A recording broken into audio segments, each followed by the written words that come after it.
پارتی و یەکێتی وەکو دوو هێزی خاوەندەسەڵات و هەیمەنەی سیاسی و سەربازی بەسەر جوگرافیای هەرێمی کوردستاندا لە یەکەم خولی هەڵبژارنی پەرلەمانی کوردستانەوە کە لە 19 یاری 1992 ئەنجامدرا تا کۆتا هەڵبژاردن کە لە 20 ئۆکتۆبەر بۆ خولی شەشەمی پەرلەمانی کوردستان بەڕێوەچوو هیچ پرۆسەیەکی هەڵبژاردننی بێ خەوش و دوور لە ساختەکاری و تەزویریان بەڕێوە نەبردووە. لە بەرگی دووەمی کتێبی دیداری تەمەن لاپەڕە 227 و 228 مام جەلال سکرتێری گشتی کۆچکردووی یەکێتی نیشتیمانی کوردستان لەبارەی هەڵبژاردنی خولی یەکەمی پەرلەمانی کوردستانەوە دەڵێت لەو هەڵبژاردنەدا ئێمە مافی خۆمان پێ نەدرا. هەڵبژاردن لە بادینان تەزویری زۆر ئاشکرای تێدا کرا. بە شاهیدی سامی عەبدوڕەحمان بە شێوەیەک لە بادینان دەزوەردان کرا و تەزویر کرا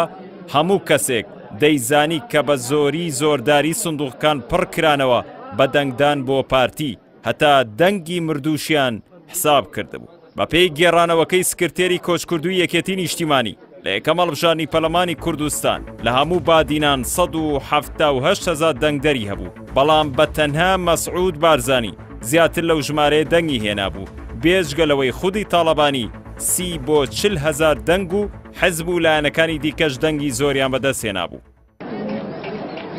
هەر لە یەکەم هەڵبژاردن کە هیوا و ئومێدی گەلێکی تازە ڕزگار بووی دوای ئەنفال و کیمیاباران و کۆڕەوی لەسەر هەڵچنراو بوو پارتی و یەکێتی بە ساختەکاری دەستیان پێکرد. هەڵبژاردن دوای هەڵبژاردنیش یەکێتی و پارتی سیماکانی ساختەکاریان زۆرتر تۆخ کردەوە تا خولی شەشەمی پەرلەمان کە بە تەواوی پرۆسەی هەڵبژاردن لە پرۆسێکی دادپەروەرانە بۆ پێوانەکردنی دەنگ و ڕای خەڵک گۆڕدرا بۆ دیزاینکردنی پێشوەختە و دابەشکاری دەنگ و کورسی لە نێوان دوو هێزی دەسەڵات و ئۆپۆزیسیۆنی ساختە و دروستکرا و بە سازشکردن بۆ وڵاتانی هەرێمی بەمەش دوایین زەبریان لە دەنگ و ئیرادەی ئازادی خەڵک و دەنگدەرانی هەرێمی کوردستاندا.